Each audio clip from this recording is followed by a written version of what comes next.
नमस्कार साथियों, मैं नवदीप ओझा सोनी एजुकेशन में आप सबका स्वागत करता हूं। आज साथियों अपन पढ़ेंगे भारत की जो कृषि के बारे में। अपने पिछली क्लास में कृषि के प्रकार पढ़े थे साथियों कि कृषि के क्या क्या प्रकार हैं और कौन सी कृषि किसे कहा जाता है और उनकी क्या स्पेशली जो मुख्य क्या है साथियों विशेषताएं हैं उनके बारे में क्या किया था, आपने जिक्र किया था। और आज उसी को आगे बढ़ाते हुए उसी कृषि टॉपिक को क्या साथियों आगे बढ़ाते हुए जो आज का अपना टॉपिक है वो अपन पढ़ेंगे कृषि की क्रांतियां तथा कृषि के स्वरूप। क्या पढ़ेंगे साथियों? कृषि क्रांतियां तथा कृषि के स्वरूप। के कृषि की कौन कौन सी क्रांतियां हुई थी उनके बारे में तथा कृषि के स्वरूप के बारे में अपन क्या करेंगे साथियों, आज स्टार्ट करेंगे। तो देखिए कृषि स्वरूप तथा कृषि क्रांतियों के बारे में।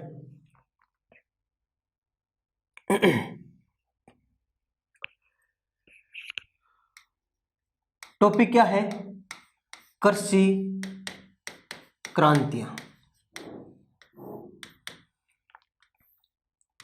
कौन कौन सी क्रांतियां आई थी? ठीक है, सबसे पहले आपको पता होगा एक तरफ अपन लिखेंगे क्रांति और दूसरी तरफ लिखेंगे उसका संबंध के बारे में। क्या है साथियों, कौन सी क्रांति क्या संबंध है उनसे, उनके बारे में अपन वन बाय वन करके क्या करेंगे साथियों, डिस्कस करेंगे। और एक तरफ क्या लिखेंगे, उसी का संबंध, किससे संबंधित थी। ठीक है, आया सबके समझ में? तो देखिए साथियों, सबसे पहले कृषि क्रांति कौन सी थी? तो आपने सुना होगा हरित क्रांति। कौन सी? हरित क्रांति। ठीक है, अब देखिए साथियों हरित क्रांति किससे संबंधित थी? तो हरित क्रांति खाद्यान्न जो उत्पादन है उनसे संबंधित थी साथियों। गेहूं तथा मुख्यतः रूप से यदि फसल पूछा जाए आपको तो गेहूं तथा चावल के लिए। किसके लिए? गेहूं तथा चावल के लिए। तो यदि आपको पूछा जाए हरित क्रांति के बारे में किससे संबंधित थी तो आप बोल सकते हो किसके लिए? खाद्यान्न उत्पादन के लिए। खाद्यान्न उत्पादन के लिए, और वो भी किसके लिए? स्पेशली कौन से? गेहूं तथा चावल के लिए। किसके लिए? गेहूं तथा चावल के लिए। ठीक है, शुरुआत कब की गई इस हरित क्रांति की? तो हरित क्रांति की शुरुआत यदि पूछा जाए तो हरित क्रांति की शुरुआत हुई साथियों कब? 1966 तथा 67 में हरित क्रांति की शुरुआत मानी जाती है। कहां पर? वो भी कहां पर? भारत में। कहां पर? भारत में शुरुआत कब हुई? 1966 तथा 67 में। यही आपको पूछा जाए यदि विश्व में हरित क्रांति के जनक कौन थे और कहां से स्टार्ट हुई थी, तो याद रखना विश्व में हरित क्रांति के जनक थे नॉर्मन ई वायलोग। क्या नाम था? विश्व में हरित क्रांति के जनक, हरित क्रांति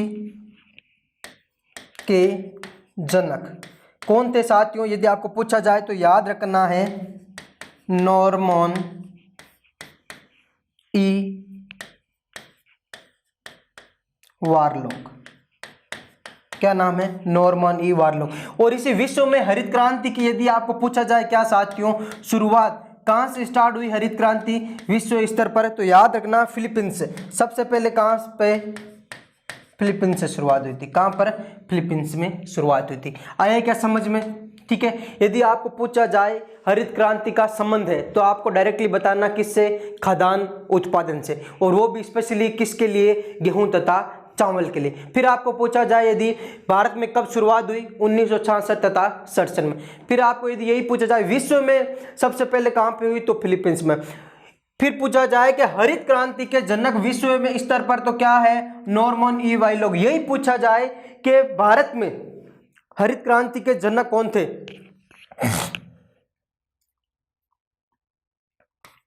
क्या साथियों भारत में हरित क्रांति के जनक, हरित क्रांति के जनक यदि पूछा जाए तो क्या नाम है? M S Swaminathan. M S Swaminathan. खूब बार क्वेश्चन आया हुआ है, याद रखना है। ठीक है, ये किसका हो गया? अपन किसके बारे में पढ़ रहे थे साथियों?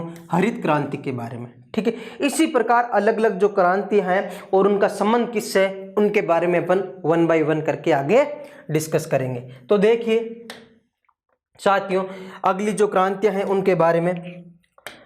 ठीक है, एक आती है साथियों गुलाबी क्रांति। कौन सी? गुलाबी क्रांति। कौन सी साथियों? गुलाबी क्रांति। दूसरी है साथियों भूरी क्रांति। कौन सी? भूरी क्रांति। अगली है साथियों कौन सी? पराभनी क्रांति। देखिए किस किस से संबंध है उनके बारे में देखते हैं। सबसे पहले है गुलाबी क्रांति, किससे संबंधित है? तो झींगा मछली के उत्पादन में। किसके लिए? झींगा मछली उत्पादन के लिए। उत्पादन के लिए किससे संबंधित है? झींगा मछली उत्पादन के लिए संबंधित है। यही आपको पूछा जाए यदि भूरी क्रांति, तो भूरी क्रांति है साथियों परंपरागत ऊर्जा स्रोतों की खोज वे खाद प्रसंस्करण के लिए कौन सी क्रांति है? कौन सी? भूरी क्रांति। तो अपन बोल सकते हैं साथियों भूरी क्रांति किससे संबंधित है? ए परंपरागत ऊर्जा स्रोतों, ए परंपरागत ऊर्जा स्रोतों की खोज वे खाद्य प्रसंस्करण के लिए। किसके लिए? खाद्य प्रसंस्करण के लिए। कौन सी क्रांति है साथियों? कौन सी? भूरी क्रांति। और यही पूछा जाए साथियों कौन सी? पराभनी क्रांति। यह है साथियों भिंडी के लिए। कौन सी? भिंडी उत्पादन में। किससे संबंध है? भिंडी उत्पादन में। याद रखना है सबको, ठीक है। इसके बाद में अगली क्रांति यदि आपको पूछा जाए साथियों ग्रीन गोल्ड क्रांति। सभी क्रांतियां पढ़ लेते हैं साथ साथ में। ग्रीन गोल्ड क्रांति, ठीक है। अगली है साथियों जैसे ग्रीन गोल्ड क्रांति के बाद में अगली आती है साथियों अमृत क्रांति। ये किससे संबंधित है? ठीक है। कृष्ण क्रांति किससे संबंधित है? एक आती है नीली क्रांति,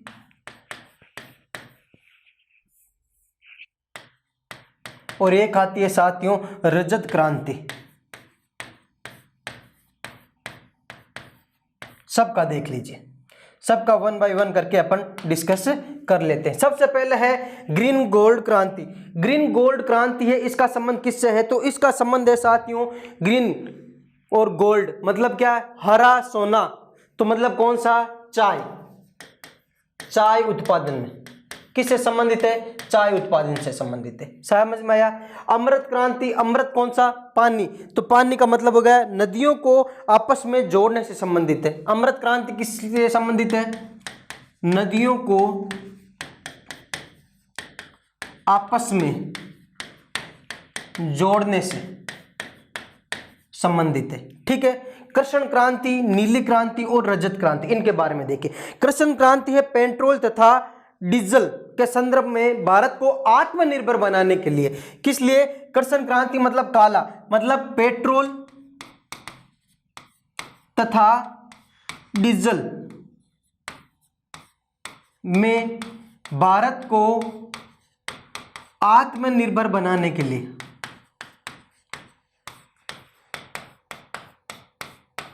अब आत्मनिर्भर तो भारत बनेगा या ना बनेगा, लेकिन जो अभी पेट्रोल तथा डीजल के क्या साथियों, क्या जो पेट्रोल और डीजल के भाव है उसके अनुसार से क्या है, भारत तो आत्मनिर्भर बनने के पॉसिबल नहीं, क्योंकि 100 के पास में पेट्रोल क्या है, टॉप पे पहुंच चुका है। ठीक है, आगे देखिए साथियों, अगली कौन सी अपने नीली क्रांति। नीली क्रांति का संबंध है मछली उत्पादन के लिए। किसके लिए?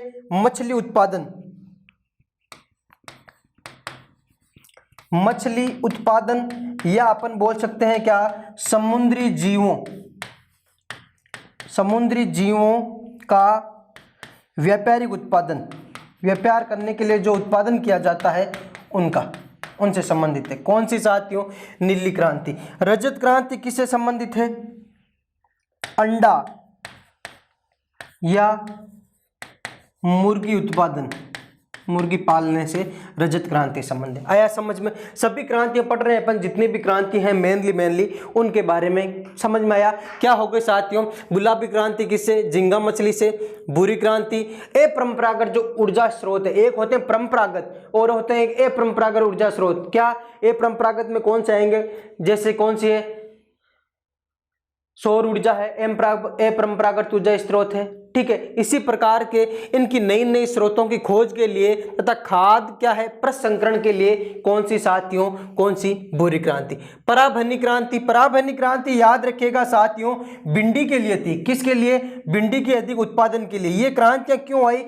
ये क्रांतियां स्पेशली रूप से इसलिए आई क्योंकि किसी भी चीज की अधिक उत्पादन करने के लिए या फिर उस चीज का क्या है व्यवस्थापक ढंग से चलाने के लिए क्या किया गया? क्रांतियों का यूज किया गया। क्या? क्रांति का नाम दिया गया। फिर इसी प्रकार कृषि क्रांति, पेट्रोल तथा डीजल में भारत को आत्मनिर्भर बनाने के लिए कौन सी आई? कौन सी क्रांति आई? तो नाम बताओगे आप? कृष्ण क्रांति। नीली क्रांति, मछली उत्पादन। किसके लिए साथियों? मछली उत्पादन या समुद्री जीवों का व्यापारिक उत्पादन के लिए आई। कौन सी साथियों? नीली। और रजत क्रांति अंडा उत्पादन के लिए। कौन से साथियों? अधिक से अधिक अंडे की क्या जरूरत होने पर कौन सी? रजत क्रांति आई। आया समझ में? आगे देखिए साथियों, कुछ स्पेशली और क्रांतियां हैं उनके बारे में। तो अगली क्रांति है साथियों कौन सी? पीली क्रांति।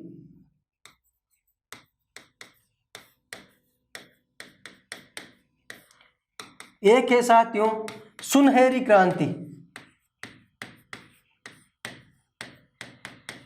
कौन सी साथियों? सुनहरी क्रांति, या अपन इसे बोलते सकते हैं स्वर्ण क्रांति। आया समझ में? एक है साथियों कौन सी? पीली क्रांति हो गई, सुनहरी क्रांति हो गई। एक है साथियों श्वेत क्रांति या ऑपरेशन फ्लड। क्या नाम दिया गया? Operation flood. ठीक है, ये किससे संबंधित है? एक है गोल क्रांति, गोल क्रांति। एक है साथियों कौन सी? लाल क्रांति। किससे संबंधित है? एक है साथियों कौन सी? सदाबहार क्रांति। किससे संबंधित है? अंतिम है साथियों कौन सी? इंद्रधनुष क्रांति। देखिए मुख्य रूप से इन क्रांतियों का संबंध देखिए किससे साथियों? देखिए साथियों, सबसे पहले है अपना कौन सा? पीली क्रांति का। और पीली क्रांति है साथियों तिलहन या सरसों उत्पादन के लिए। किसके लिए साथियों? तिलहन तथा सरसों के लिए। आया हुआ क्वेश्चन है, याद रखना है। तिलहन या सरसों उत्पादन के लिए कौन सी क्रांति? पीली क्रांति। यही आपको पूछा जाए यदि सुनहरी क्रांति किसके लिए है तो फल फूलों के उत्पादन से। किससे? स्वर्ण क्रांति या सुनहरी क्रांति? फल फूलों के उत्पादन। कौन सी साथियों? स्वर्ण क्रांति। श्वेत क्रांति या ऑपरेशन फ्लड क्या? किसके लिए? दूध उत्पादन के लिए। क्वेश्चन आया हुआ है श्वेत क्रांति क्या या ऑपरेशन फ्लड का खूब बार पूछा गया। जिसके जनक कौन है? वर्गीन कुरियन। लिख लो साथ में। ऑपरेशन फ्लड या श्वेत क्रांति के जनक कौन है? वर्गीस कुरियन। कब आई थी? लगभग 1970-71 में ये क्रांति स्टार्ट हुई थी। ठीक है। गोल क्रांति आलू उत्पादन में। किसके लिए? आलू उत्पादन के लिए। कौन सी क्रांति? गोल क्रांति। लाल क्रांति मांस तथा टमाटर उत्पादन।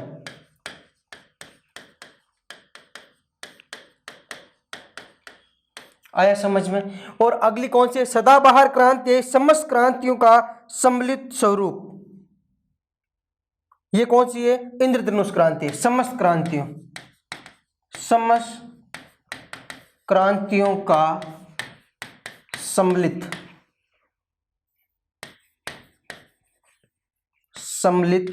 स्वरूप। किसका है साथियों?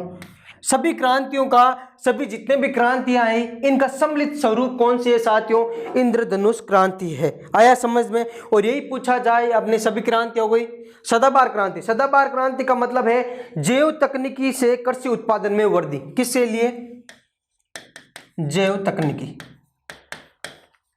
तकनीकी से कृषि उत्पादन में वृद्धि, कृषि उत्पादन में वृद्धि।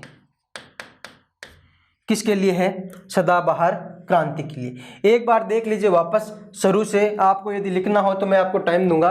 देखो कृषि की क्रांतियां देखी अपन ने सबसे पहले, और मुख्यतः रूप से कौन कौन सी क्रांतियां थी उनके बारे में अपन ने डिस्कस किया।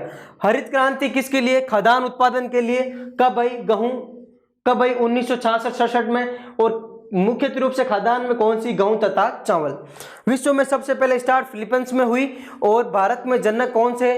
भारत में जनक थे साथियों MS स्वामीनाथन। आया समझ में सबके? ठीक है, लिख लीजिएगा साथ साथ में भी पूरा। इसके बाद में क्या था साथियों? दूसरा था किसके बारे में साथियों? कि कौन सी क्रांति आई? गुलाबी क्रांति। किससे संबंधित थी? झींगा मछली के उत्पादन से। किससे? झींगा मछली के उत्पादन से कौन सी क्रांति आई साथियों? तो याद रखना है आपको, कौन सी क्रांति आई? झींगा मछली के उत्पादन में गुलाबी क्रांति। भूरी क्रांति, अपरंपरागत जो ऊर्जा स्रोत है उनकी खोज के लिए, नए अपरंपरागत ऊर्जा स्रोतों की खोज के लिए। पराबैनी क्रांति, भिंडी उत्पादन के लिए। देखिए साथियों, भिंडी उत्पादन के लिए कौन सी क्रांति आई? पराबैनी क्रांति। इसी प्रकार कृष्ण क्रांति, काला क्रांति, किसे कृष्ण क्रांति या काली क्रांति भी बोलते हैं। किसे? पेट्रोल डीजल के लिए, नीली मछली के लिए, रजत अंडा या मुर्गी उत्पादन के लिए, पीली तिलहन या सरसों के लिए, स्पेशली सरसों के लिए।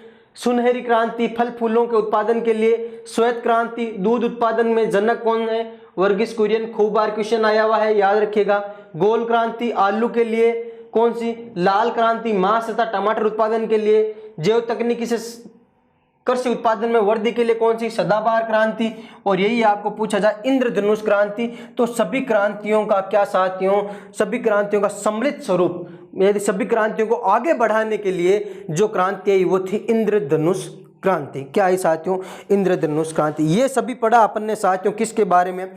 जो भी क्रांतियां हैं क्या कृषि के दृष्टि से, वो सभी डिस्कस की। अब अपन आगे पढ़ेंगे साथियों कृषि के स्वरूप, जो भी पूछा जाता है कई बार हर एक एग्जाम में।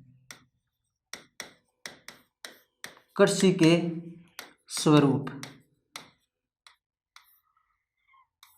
देखिए साथियों, कौन कौन से स्वरूप है कृषि के? नाम और स्वरूप।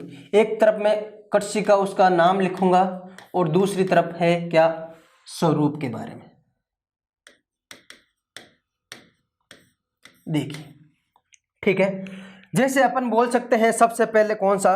विटीकल्चर। नाम लिख लेता हूं, विटीकल्चर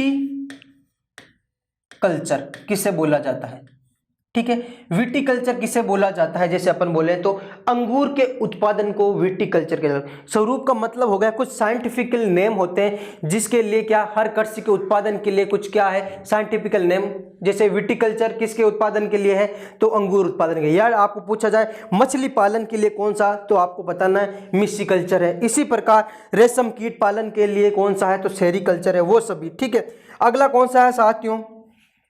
विटीकल्चर के बाद में एक है साथियों पिसिकल्चर, एक है साथियों सेरीकल्चर, अगला है साथियों कौन सा? विटीकल्चर, पिसिकल्चर, सेरीकल्चर, और एक हो गया साथियों हॉर्टिकल्चर।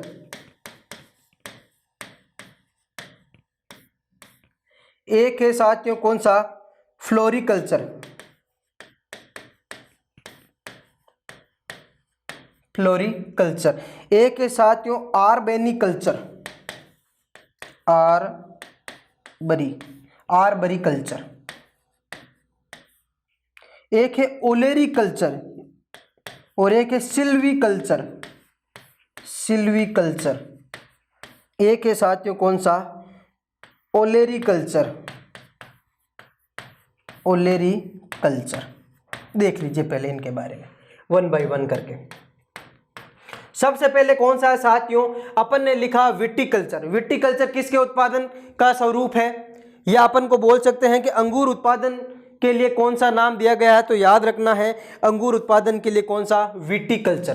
तो अपन लिख सकते हैं कौन सा है, अंगूर उत्पादन, कौन सा है, विटिकल्चर। पिस्सीकल्चर, मछली उत्पादन, मछली उत्पादन या मछली पालन को क्या नाम दिया गया जाता है, तो आप बता सकते हो क्या साथियों, पिस्सीकल्चर। क्या, किसको, मछली पालन को, किसको, मछली पालन को, ठीक है। सेरीकल्चर, रेशम कीट पालन को, किसको, रेशम कीट पालन, क्या साथियों, रेशम कीट पालन, क्या नाम है, सेरीकल्चर। इसी प्रकार साथियों हॉर्टिकल्चर, हॉर्टिकल्चर बागवानी या फलों के उत्पादन के लिए, बागवानी या क्या साथियों, फलों के उत्पादन के लिए, फलों के उत्पादन जो होता है उसको बोलते हैं अपन हॉर्टिकल्चर। फ्लोरिकल्चर, फूलों के लिए, फूलों के लिए, फूलों का जो उत्पादन होता है उसको अपन बोलते हैं क्या, फ्लोरिकल्चर। एक है साथियों आर्बरिकल्चर, ये किसे, विशेष प्रकार के वृक्षों तथा झाड़ियों से संबंधित, क्या साथियों, विशेष प्रकार के वृक्ष, विशेष प्रकार के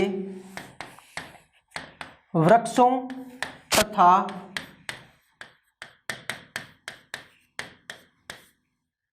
झाड़ियों की कृषि। यदि स्पेशली कोई विशेष प्रकार के क्या है, वृक्ष है या कुछ है झाड़ियां, उनकी यदि कृषि की जाती है तो वो कौन सा कहलाएगा, आर्बरी कहलाएगा। क्या कहलाएगा, आर्बरी कल्चर कहलाता है। सिल्वीकल्चर, कल्चर का मतलब हो गया कृषि, कल्चर का मतलब क्या हो गया, कृषि। मतलब सिल्वी कृषि किसे बोलते हैं, अर्बरी कृषि किसे बोलते हैं, फ्लोरिकल कृषि किससे संबंधित है, तो फ्लोरी कृषि किससे संबंधित है, फूलों के उत्पादन के लिए संबंधित है। समझ में आया। इसी प्रकार अगला कौन सा है अपना साथियों, सिल्वी कल्चर। तो देखिए साथियों सिल्वी कल्चर किससे संबंधित है, वनों के संरक्षण,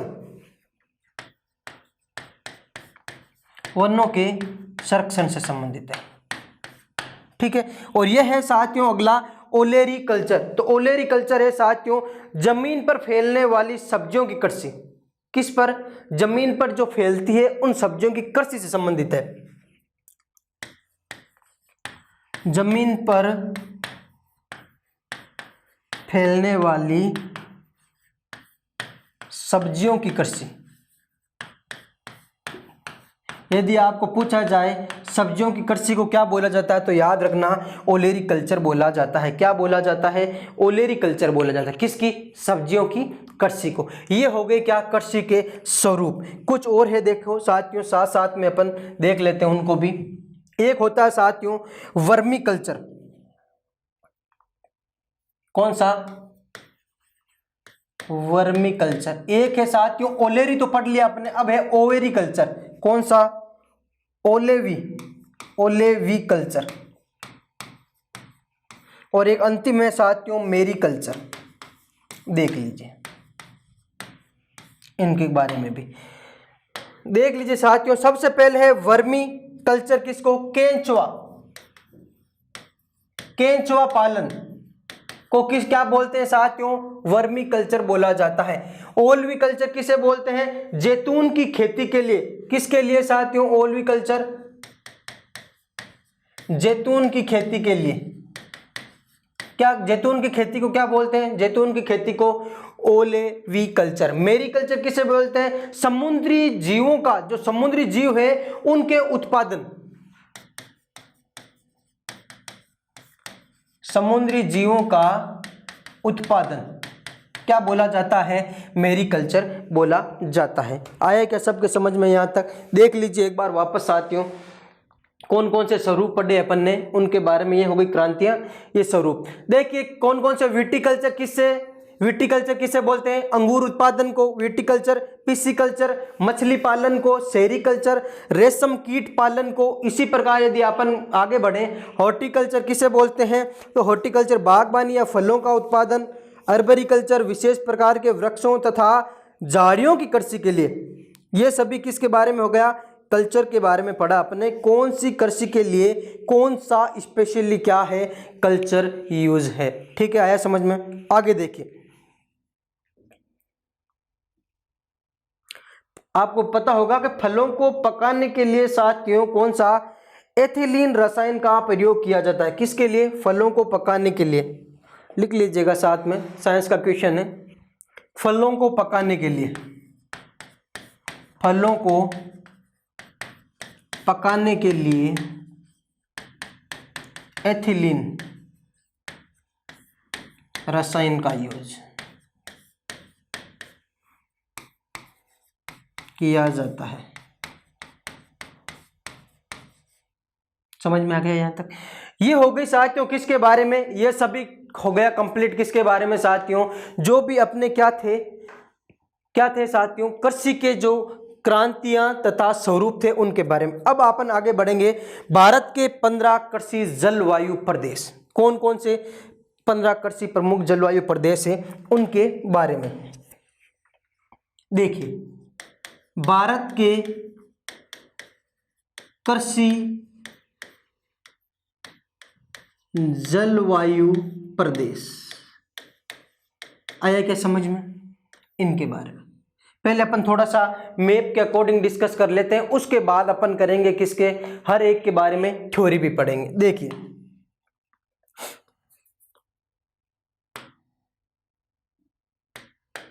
देखिए साथियों,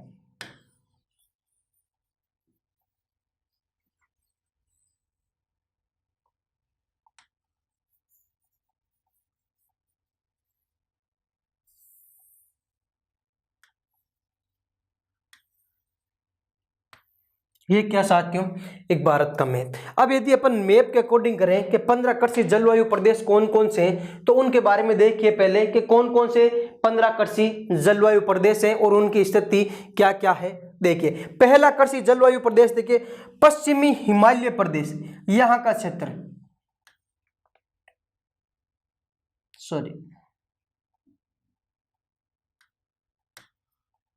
कौन सा है? पश्चिमी हिमालय क्षेत्र। कौन सा हो गया? पश्चिमी हिमालय क्षेत्र। 15 कृषि जलवायु प्रदेश है टोटल कितने हैं? यदि आपको पूछा जाए भारत में कृषि जलवायु प्रदेश, तो टोटल है कितने? 15। कितने हैं? 15। उनमें से पहला कौन सा है? पश्चिमी हिमालय क्षेत्र। दूसरा है साथियों ट्रांस गंगा का मैदान, ये ट्रांस क्षेत्र है। यहां पे कौन सा है? ट्रांस गंगा का मैदान। तीसरा कौन सा है साथियों? यही आपको पूछा जाए, गंगा के 4 हैं, यदि ट्रांस गंगा के बाद में है ऊपरी गंगा मैदान। कौन सा? ऊपरी गंगा मैदान। उसके बाद में साथियों मध्य गंगा मैदान, मध्य गंगा मैदान। इसके बाद में है निचला जो क्षेत्र है गंगा का टोटली, तो उसको बोला जाता है क्या साथियों? निम्न गंगा मैदान।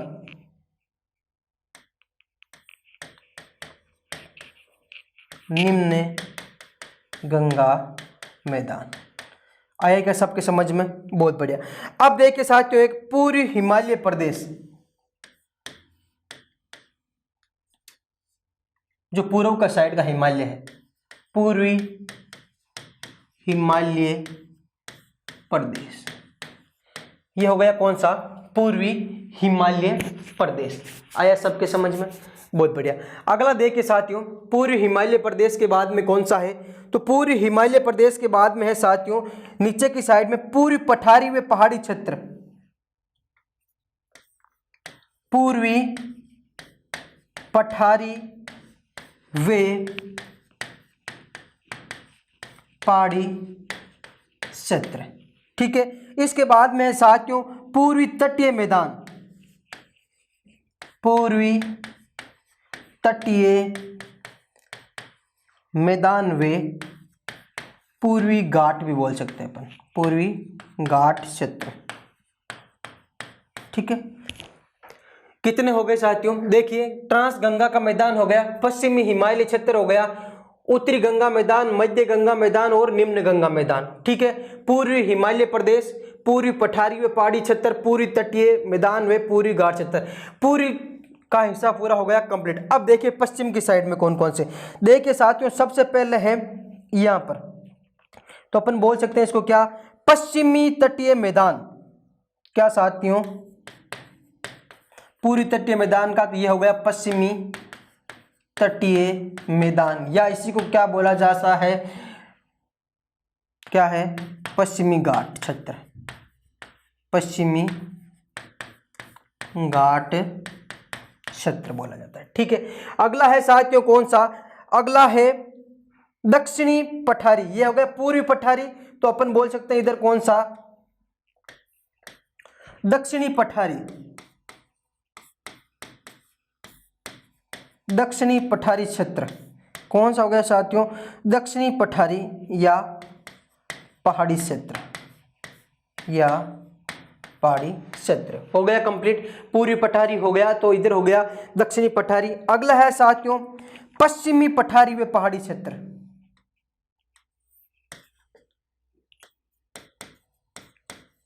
पश्चिमी पठारी व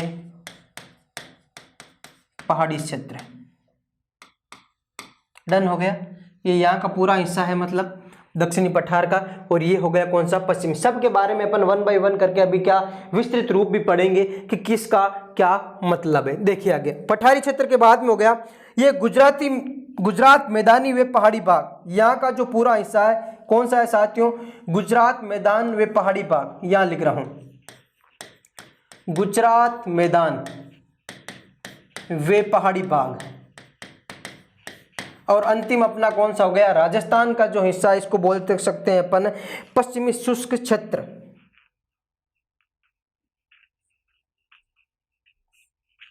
साथियों क्या बोल सकते हैं, ये जो हिस्सा है पूरा पश्चिम का, इसे बोल सकते हैं यहाँ के जो हिस्से को पश्चिमी शुष्क क्षेत्र, पश्चिमी शुष्क क्षेत्र। देखिए कितने हो गए, देखिए 15 है टोटल। उनमें से देखिए एक हो गया पश्चिमी हिमालय, 1 2 3 4 5 6 7 8 9 10 11 12 और 13 हो चुके हैं। अब 2 बचे हैं, कौन कौन से साथियों, द्वीप वाले। एक तो है द्वीपीय प्रदेश, जो कौन से, अंडमान और निकोबार द्वीप दोनों वाले। कौन कौन से साथियों, अंडमान तथा निकोबार द्वीप वाले। ये हो गए कौन से, अंडमान निकोबार द्वीप समूह, और ये हो गया कौन सा, लक्षद्वीप। तो इन दोनों को बोलते हैं द्वीपीय क्षेत्र। क्या बोलते हैं, द्वीपीय क्षेत्र। कितने हो गए, 14। और अंतिम बचा है जो क्या बोलते हैं, मध्य का पठार क्षेत्र। क्या बोलते हैं, मध्य पठार क्षेत्र,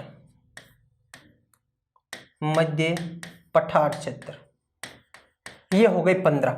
टोटल 15 जलवायु प्रदेशों में भारत को क्या किया गया है, बांटा गया है। 15 कृषि जलवायु प्रदेशों में क्या है, भारत को बांटा गया है। जो आपने देख लिया 15 कौन कौन से कृषि जलवायु प्रदेश है, एक बार मैप के आधार पर सब क्या बना लोगे तो आपको ये क्लियर हो जाएगा लगभग कि कौन कौन से क्षेत्र में कौन सा जलवायु प्रदेश। जैसे अपन पढ़ेंगे पश्चिमी हिमालय क्षेत्र, अपन को पता चल रहा है कि यहाँ पे लगभग कौन से जम्मू कश्मीर का या उत्तराखंड या हिमाचल का क्षेत्र आएगा। समझ में आया।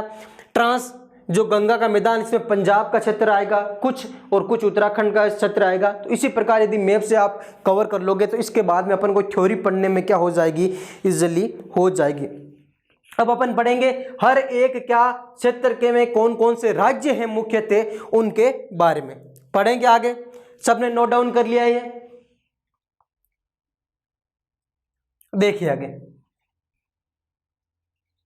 अब अपन को पढ़ना है नीति आयोग द्वारा जो कुल 15 कृषि जलवायु प्रदेश माने जाते हैं, उनमें क्रम से कौन कौन से राज्य हैं उनके बारे में।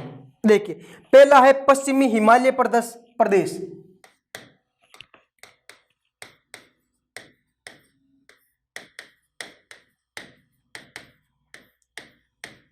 पश्चिमी हिमालय प्रदेश, ठीक है।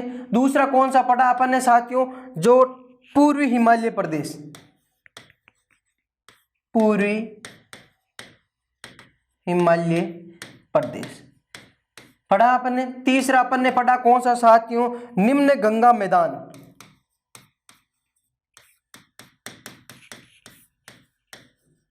एक पढ़ा अपन ने साथियों कौन सा, मध्य गंगा मैदान।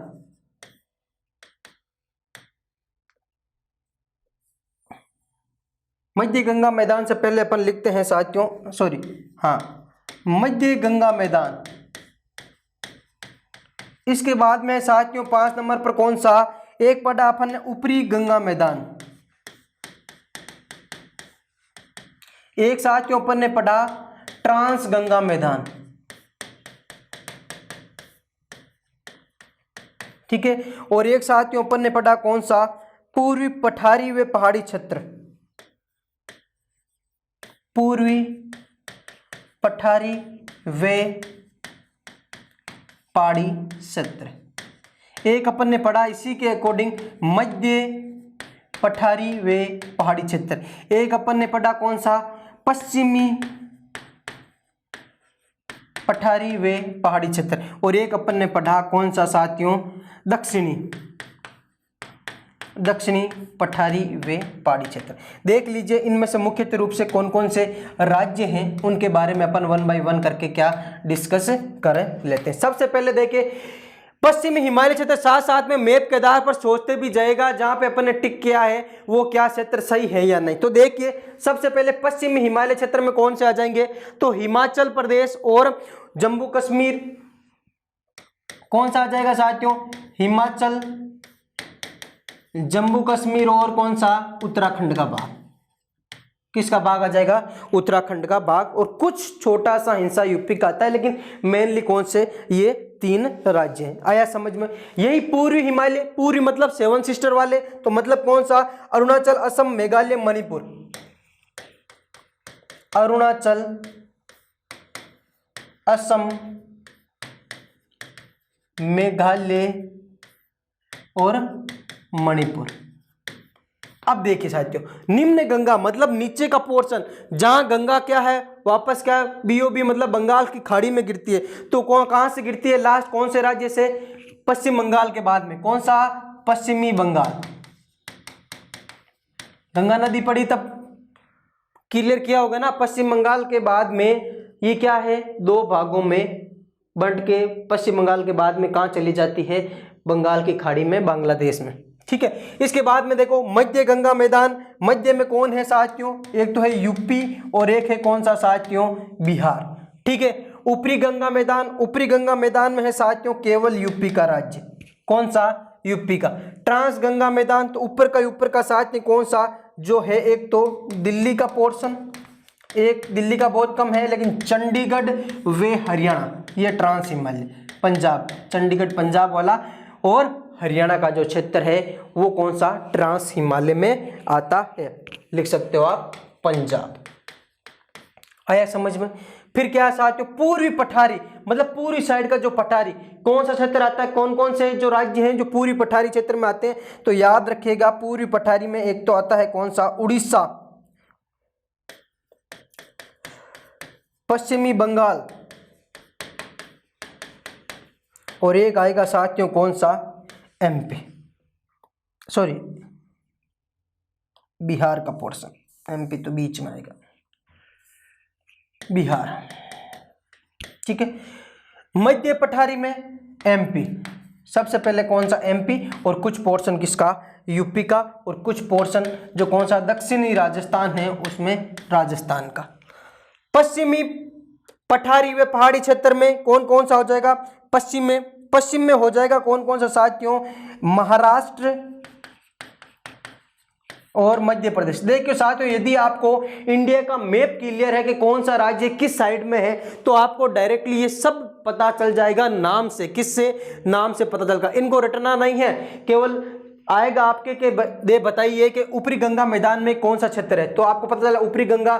यदि मैप क्लियर है कि गंगा कहाँ से बहती है, ट्रांस के, फिर ऊपरी में, फिर मध्य में, और फिर कहाँ पर, निम्न में, तो ऑटोमेटिकली, इसीलिए मैं बोलता हूँ इंडिया का जो मैप है पूरा वो एकदम क्लियर कर लीजिएगा कि पूर्वी तटीय कौन से राज्य हैं, पश्चिमी तटीय कौन से राज्य हैं, पश्चिमी घाट पर कौन कौन से हैं, पूर्वी घाट पर कौन कौन से, और कौन से साथियों मध्य में है, कौन से उत्तरी है, कौन से उत्तरी पूर्वी राज्य हैं, इन सबको क्लियर करते रहिएगा। अंतिम कौन सा है, दक्षिणी। तो दक्षिणी पठारी व पहाड़ी क्षेत्र में कौन सा आ जाएगा, आंध्र प्रदेश व कर्नाटक,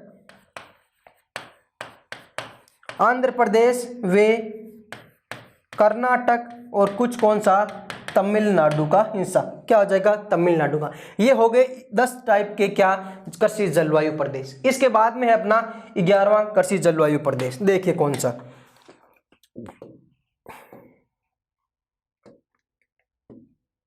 देखिए 11वां कौन सा है साथियों? पूर्वी तटीय क्षेत्र, या अपन ने लिखा था पूर्वी घाट। ठीक है। एक है साथियों पश्चिमी तटीय क्षेत्र, याद है। और एक लिखा था अपन ने साथियों क्या? द्वीपीय क्षेत्र, द्वीपीय क्षेत्र लिखा था। एक लिखा था अपन ने गुजरात का मैदानी व पहाड़ी भाग, गुजरात का मैदानी व पहाड़ी भाग, आया समझ में। और एक अंतिम लिखा था कौन सा? पश्चिमी मरुस्थलीय क्षेत्र, पश्चिम मरुस्थलीय क्षेत्र। तो देख लीजिए अब देखिए पूर्वी तटीय क्षेत्र, पश्चिमी तटीय क्षेत्र, द्वीपीय क्षेत्र, गुजरात का मैदानी व पहाड़ी भाग तथा पश्चिमी। पूर्वी तटीय क्षेत्र मतलब पूर्व के तट पर कौन कौन से हिस्सा आते हैं? तो पूर्वी तट पर कौन से? उड़ीसा आएगा, तमिलनाडु आएगा और आंध्र प्रदेश। ये सब पूर्वी तट के राज्य हैं। कौन सा? उड़ीसा, आंध्र प्रदेश और तमिलनाडु का। ठीक है। पश्चिमी तट पर कौन कौन से? तो महाराष्ट्र, कर्नाटक तथा जो केरल का हिस्सा है। कौन कौन सा है? महाराष्ट्र,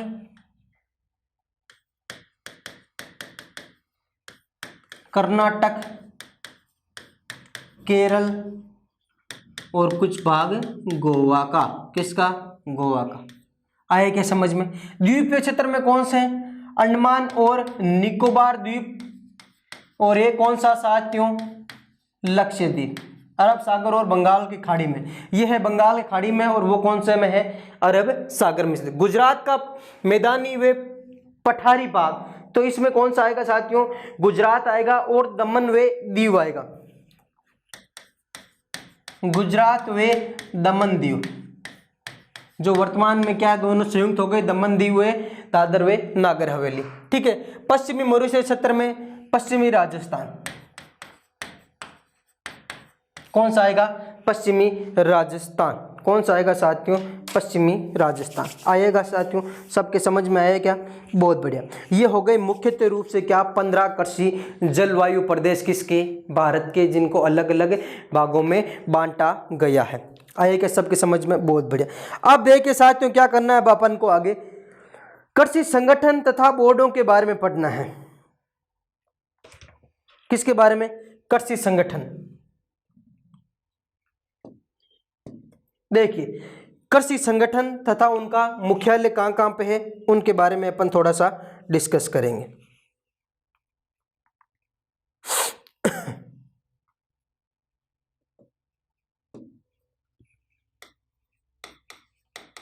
कृषि संगठन और इनके मुख्यालय जो मुख्यतः रूप से आपके एग्जाम की दृष्टि से महत्वपूर्ण है। पहला देखिए साथियों, भारतीय दलहन अनुसंधान संस्थान। कौन सी साथियों? भारतीय दलहन अनुसंधान संस्थान, भारतीय दलहन अनुसंधान संस्थान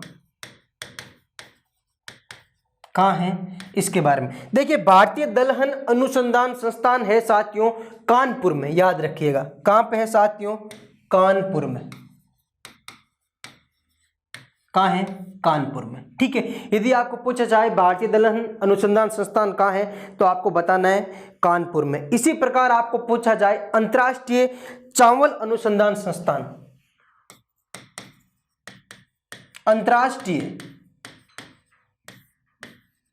चावल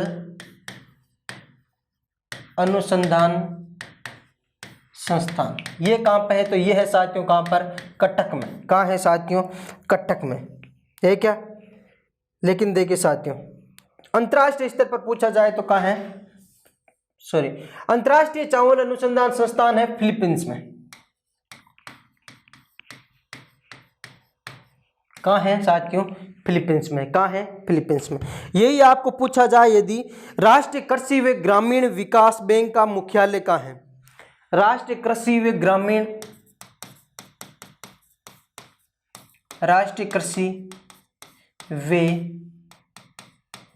ग्रामीण मुख्यालय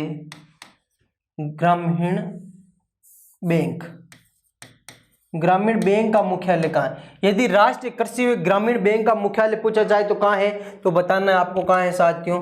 मुंबई में है। कहाँ है? मुंबई में। कहाँ है? मुंबई में। आया समझ में सबके? यदि आपको पूछा जाए अंतर्राष्ट्रीय मक्का और गेहूं वर्दी केंद्र, अंतर्राष्ट्रीय मक्का व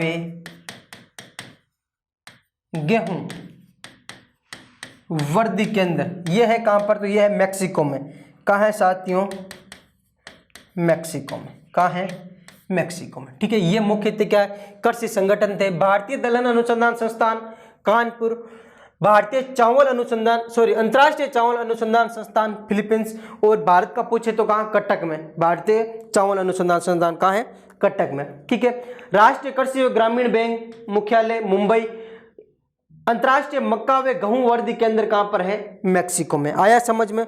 अब है कुछ बोर्ड तथा उनके क्या है? स्थान या मुख्यालय। कुछ बोर्ड है, क्या है? बोर्ड। एक तरफ लिखेंगे अपन कौन कौन से बोर्ड हैं और एक तरफ उनके मुख्यालय के बारे में लिखें। देखिए, पहला बोर्ड कौन सा है? Coffee board. पूछा जाता है खूब बार क्वेश्चन। कॉफी बोर्ड का मुख्यालय कहाँ है? एक है साथियों रबर बोर्ड का मुख्यालय, एक पूछा जाता है चाय बोर्ड का मुख्यालय, एक पूछा जाता है तंबाकू बोर्ड का मुख्यालय। देख लीजिए, सबसे पहले कौन सा है? Coffee board. कॉफी बोर्ड का मुख्यालय कहाँ है साथियों? बेंगलुरु में, कर्नाटक। सर्वाधिक कॉफी भी कहाँ होती है? याद रखना, कहाँ होती है? कर्नाटक में। रबर बोर्ड का मुख्यालय कहाँ है? रबर सर्वाधिक कहाँ पर? केरल में। तो जगह कौन सी? कोट्टायम। कोट्टायम कहाँ पर? केरल में। आगे है चाय बोर्ड। चाय बोर्ड का मुख्यालय कहाँ है? तो चाय बोर्ड का मुख्यालय है कोलकाता में। कहाँ है? कोलकाता। और है कहाँ पर? पश्चिम बंगाल। और कोलकाता को ही बोला जाता है क्या साथियों? महलों का शहर। ठीक है, तंबाकू बोर्ड कहाँ है? तो तंबाकू बोर्ड है गुंटूर। गुंटूर जिला कहाँ पर? आंध्र प्रदेश। कहाँ पर? आंध्र प्रदेश में। ये आ गए कौन से? मुख्यतः बोर्ड कौन कौन से हैं। ठीक है, अगला भी देख लीजिए, कुछ और बोर्ड हैं उनके बारे में। यदि आपको पूछा जाए मसाला बोर्ड, ठीक है, मसाला बोर्ड कहाँ है? तो बताना है। इसके बाद में यदि आपको पूछा जाए भारतीय मांस व पोल्ट्री बोर्ड, राष्ट्रीय या भारतीय राष्ट्रीय मांस व पोल्ट्री बोर्ड कहाँ पर है? ठीक है, इनके बारे में यदि मसाला बोर्ड का पूछा जाए तो मसाला बोर्ड कहाँ है साथियों? मसाला बोर्ड है कहाँ पर? दिल्ली में। कहाँ है? दिल्ली में। और यही पूछा जाए राष्ट्रीय मांस व पोल्ट्री बोर्ड, तो ये भी याद रखना, मसाला कहाँ पर? सर्वाधिक केरल की पहाड़ियों पे। और राष्ट्रीय मांस व पोल्ट्री बोर्ड ये कहाँ पर है? तो ये याद रखना दिल्ली में। कहाँ है? दिल्ली में। आया क्या? ये हो गई मुख्यतः क्या? संगठन, उनका मुख्यालय। और क्या पढ़ा अपन ने साथियों? क्या पढ़ लिया? मुख्यतः रूप से जो भी बोर्ड थे उनके बारे में। अब केवल लास्ट टॉपिक है अपने किसके बारे में? प्रमुख कृषि संस्थान। कौन कौन से कृषि संस्थान हैं भारत के मुख्यतः रूप से और कहाँ कहाँ पे है, उनके बारे में अपन थोड़ा सा डिस्कस करेंगे। उससे पहले आप एक बार इसको क्या कर लीजिए? नोट डाउन कर लीजिए सबको।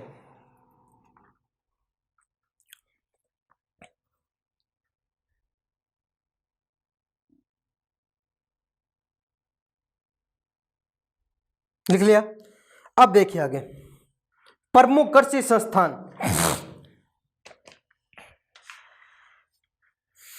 क्या है साथियों? प्रमुख कृषि संस्थान। अगला टॉपिक आपको लग रहा होगा कि कृषि की फसलें डायरेक्टली ना पढ़ाकर बीच बीच में ये क्या प्रोसेस चल रहा है। तो साथियों कृषि की फसलें तो क्या कॉमन चीजें सब जगह आपको क्या स्पेशली रूप से हर जगह देखने को मिलेगी, वो भी अपन पढ़ेंगे आगे। लेकिन उससे पहले जो अत्यधिक महत्वपूर्ण चीजें हैं उनका क्या कर लें, डिस्कस कर लें या उनको क्लियर कर लें। आया समझ। तो अपन देखिए प्रमुख कृषि संस्थान लिखिए।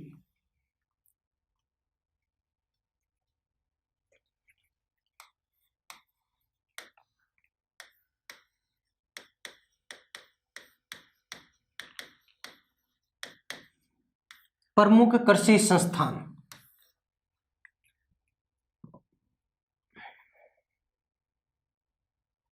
सबसे पहला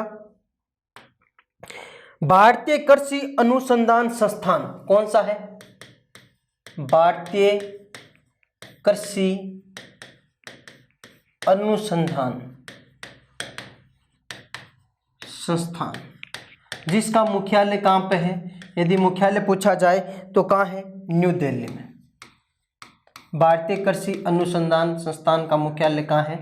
न्यू दिल्ली में। ठीक है। इसके बाद में आपको पूछा जाए केंद्रीय कृषि अनुसंधान संस्थान, दोनों अलग अलग है देखना। केंद्रीय कृषि अनुसंधान संस्थान, तो इसका मुख्यालय पूछा जाए तो कहाँ है? पोर्ट ब्लेयर में।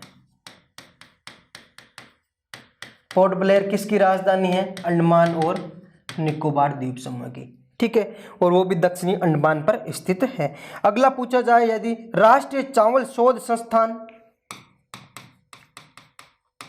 राष्ट्रीय चावल शोध संस्थान, तो ये कहाँ पे है? तो ये है साथियों कहाँ पर? कटक में। कहाँ है? कटक में, कटक। ठीक है। इसके बाद भारतीय डेयरी अनुसंधान संस्थान, भारतीय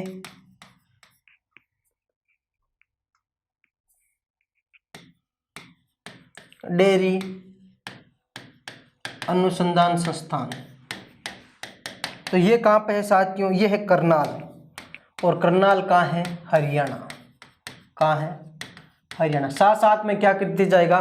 नोट डाउन भी करते रहेगा इनको कि कौन सा संस्थान कहाँ पर है। अगला देखिए साथियों, अगला है कौन सा? 5 नंबर का। ठीक है, डेयरी विकास बोर्ड।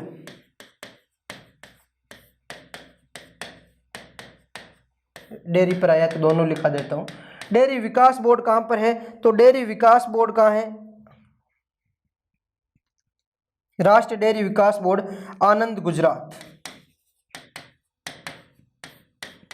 अमूल दूध का जो सबसे पहला उत्पादन क्या? राष्ट्रीय डेयरी विकास बोर्ड। देखिए आगे छठा है साथियों भारतीय गन्ना प्रजनन संस्थान, गन्ना प्रजनन संस्थान, ये कहाँ पे है? तो भारतीय गन्ना प्रजनन संस्थान है कोयम्बटूर में। कहाँ है? कोयम्बटूर में। हो गया। इसके बाद में आता है साथियों गन्ने के बाद में केंद्रीय कॉफी अनुसंधान संस्थान, केंद्रीय कॉफी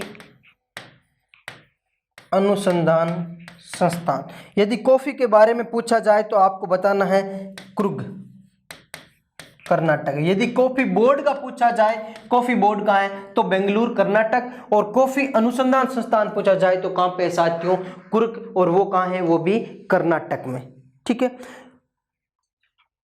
और यही आपको पूछा जाए डायरेक्टली, केंद्रीय नाम ना देकर डायरेक्टली आपको पूछा जाए कॉफी अनुसंधान केंद्र, कॉफी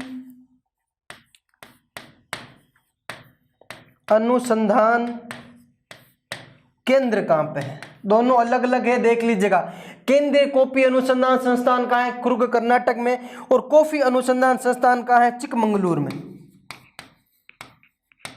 है तो दोनों कर्नाटक में, लेकिन जगह कौन सी अलग अलग है? एक तो चिकमंगलुरु है और एक है कुर्ग। ये भी कहां पर है? ये भी जगह कर्नाटक में ही है। ठीक है। अगला देख लीजिए साथियों, नवा कौन सा है? राष्ट्रीय सरसों अनुसंधान संस्थान, राष्ट्रीय सरसों अनुसंधान संस्थान, तो ये कहाँ है? सेवर में, भरतपुर। सेवर जगह भरतपुर, और है कहाँ पर, राजस्थान। कहाँ है, राजस्थान में।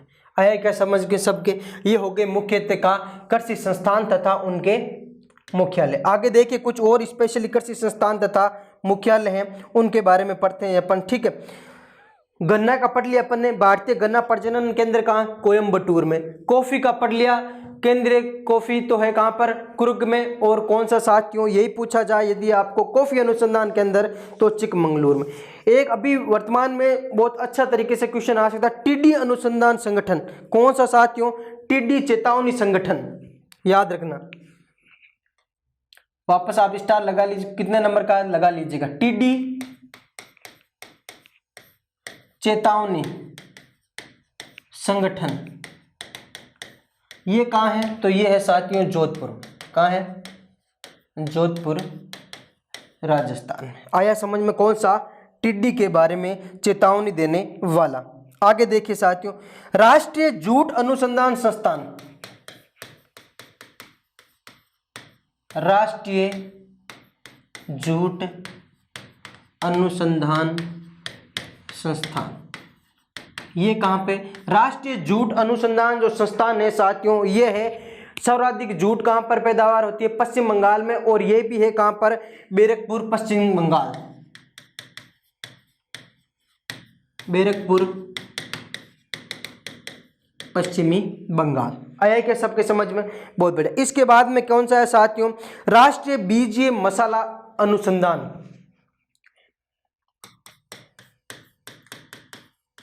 राष्ट्रीय बीजीय मसाला अनुसंधान। ठीक है, तो ये कहां पे है साथियों, ये है तेबीजी जोधपुर,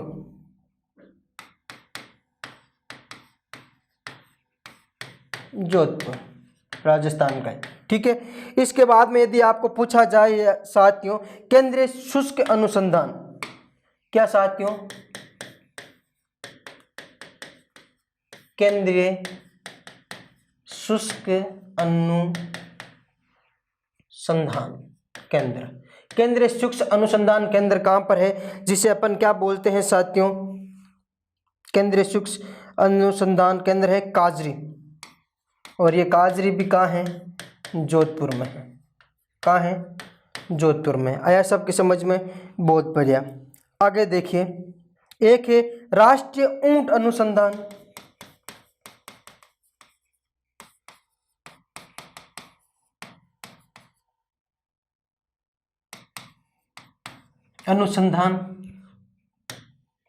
तो ये कहां पर है, तो राष्ट्रीय ऊंट के बारे में पूछा जाए तो सर्वाधिक ऊंट कहां पर, राजस्थान में। और वो भी कहां पे, बीकानेर, बीकानेर राजस्थान। कहाँ है साथियों, बीकानेर राजस्थान। आया क्या समझ में, बहुत बढ़िया। आगे देखिए साथियों, राष्ट्रीय जैव उर्वरक विकास केंद्र, क्या है साथियों,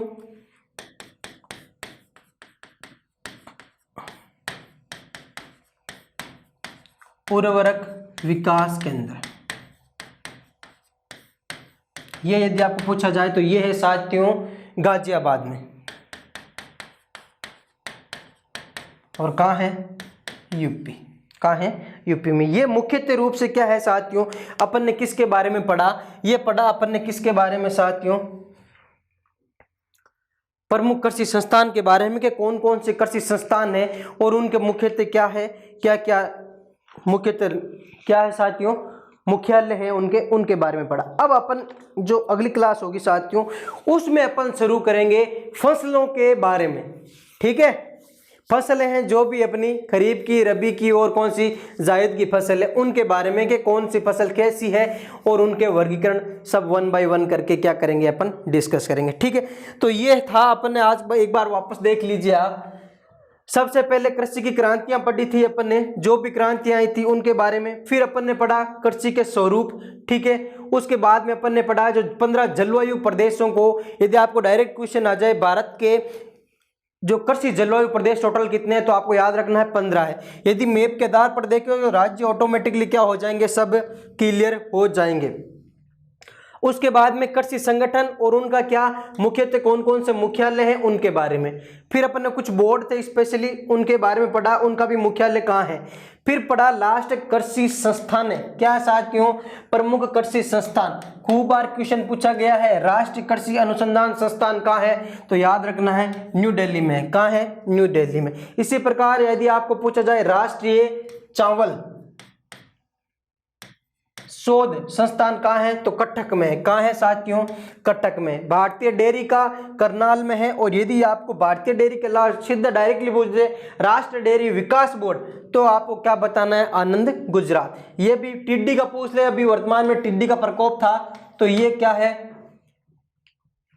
जोधपुर में। ठीक है, ये थी अपने मुख्य आज की क्लास। ठीक है, अब फिर अपन मिलेंगे दूसरी क्लास में, इसके बाद वाली में, तो अपन पढ़ेंगे किसके बारे में साथियों, जो प्रमुख कृषि फसलें हैं उनके बारे में अपन क्या करेंगे, डिस्कस करेंगे। कौन सी कृषि फसल है और उनका मुख्यतः रूप से कहाँ कहाँ पे पैदावार होती है, उत्पादन होता है सबसे ज्यादा, उनके बारे में।